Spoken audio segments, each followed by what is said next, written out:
dito kay Audrey.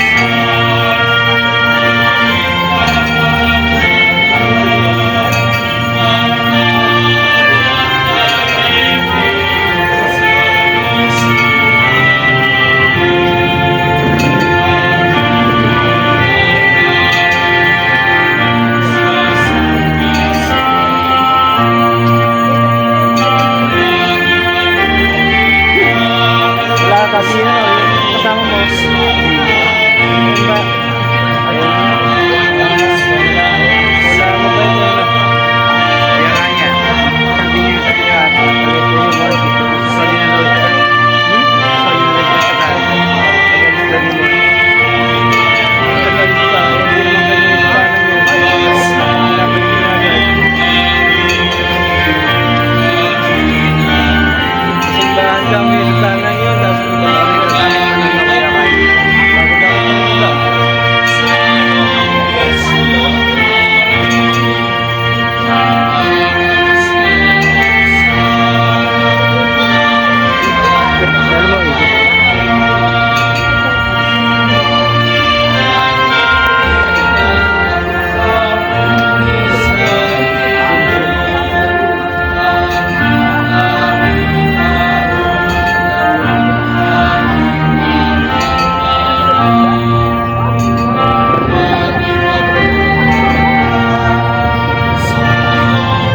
Zero ulit ang inanay din eh. Ako dapat pinapakula. Yan, nandiyan mo na muna eh. Kailangan mo ba na? Alam ng mga bestie kayo mga nandun.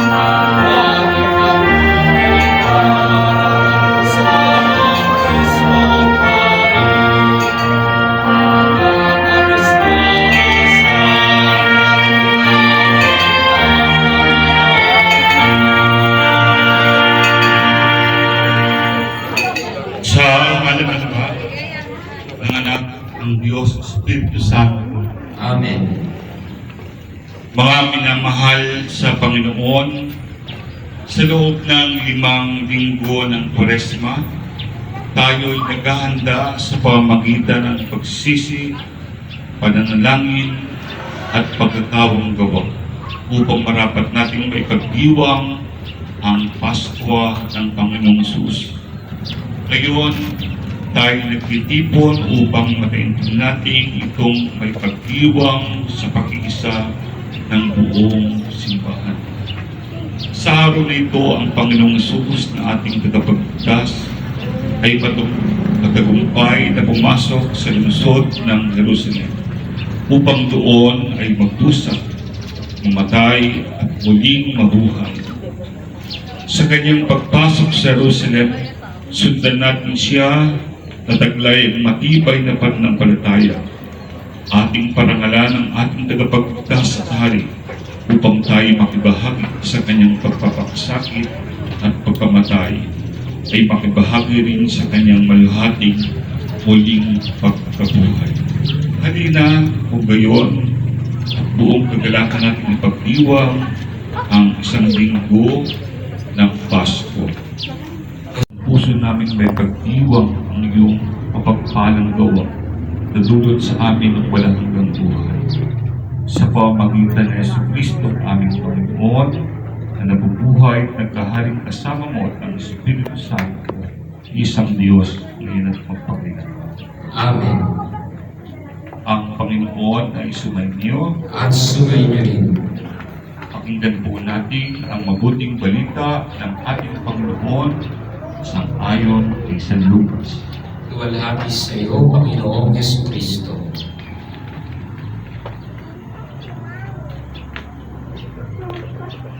Pagkasabi nito, nagpauna si Jesus patungong Jerusalem.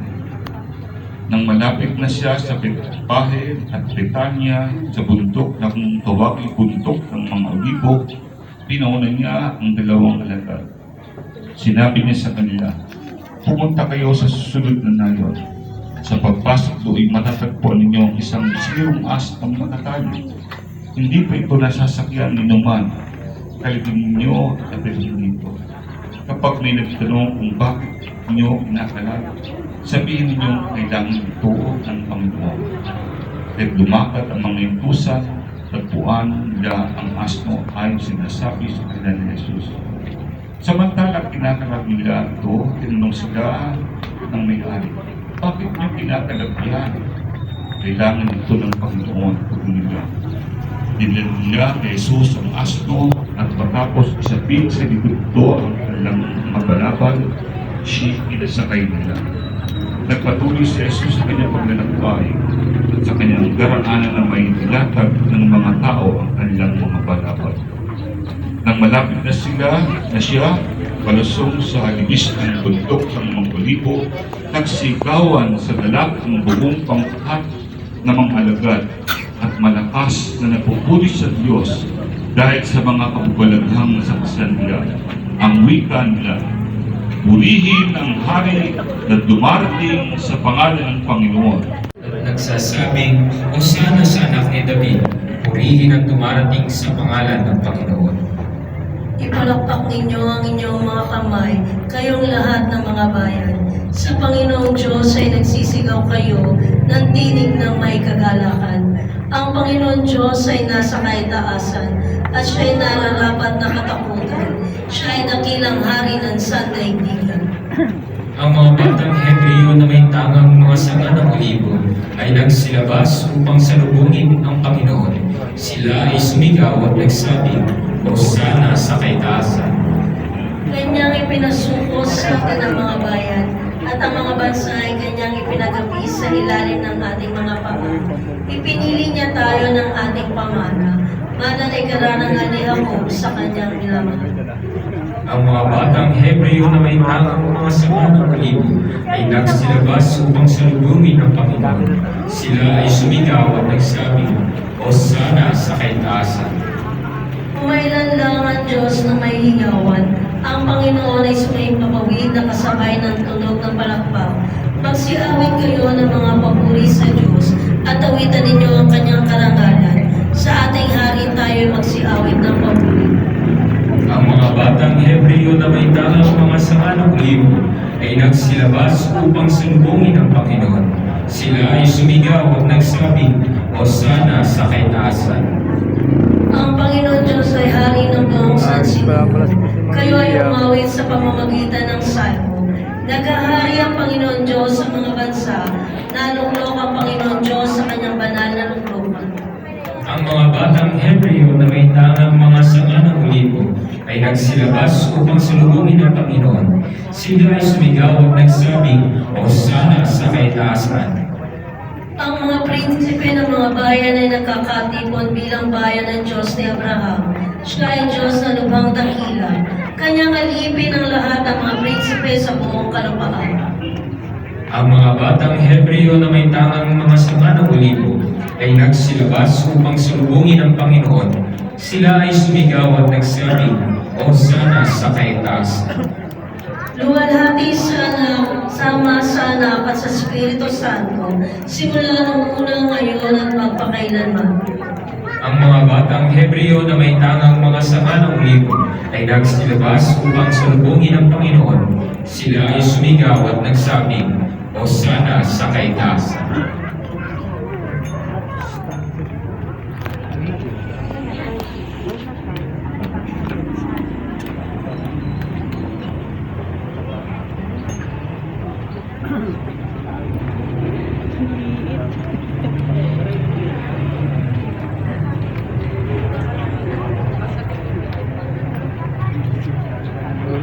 Yata yung nauna, 2 years old.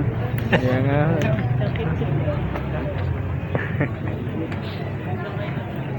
Hindi, masasama na agad yan.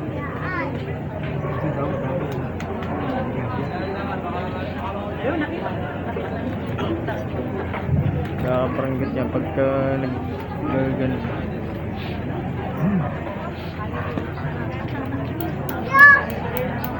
Apply na ba? Apply na. Training. Hindi hintay pa. Pero na-apply na. Wag na lang. Hindi pa huwan. Tawag na lang. After election daw yung recruitment. Pero mag-aabang na lang ako saan humauna. Hindi pa nakapag-submit. Wala pang pagsasubmitan. Tama target mo. Police tsaka Kung sakali o yun, Tri-Bureau talaga sa police. Tsaka BFP ho sa ano? BFP, yung bumbero. Pwede rin sa AFP kung sakali. Sundalo. Oo.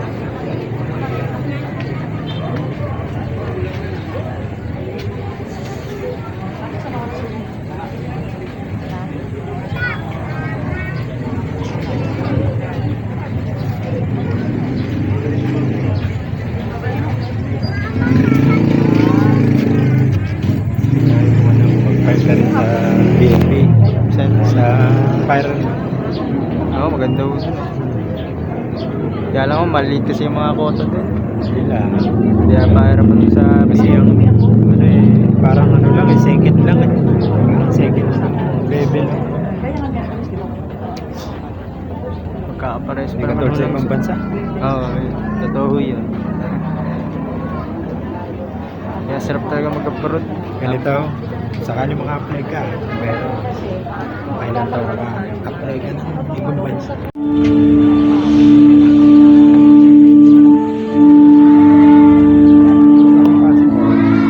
Apply ka rin.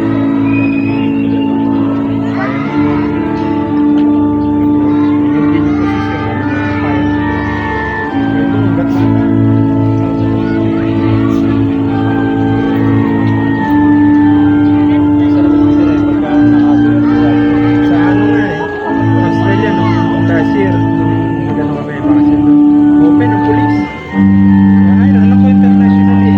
Ngayon yun, nasa immigration. Police. Nag-coordinate sila ng international. Ibig sabihin kahit ano pa yung yung police.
Dali na yun, kasi nakapasok ka dito.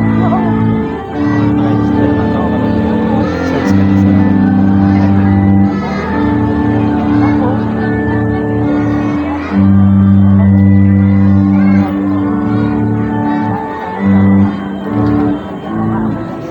Marami pa sila nagawang bata.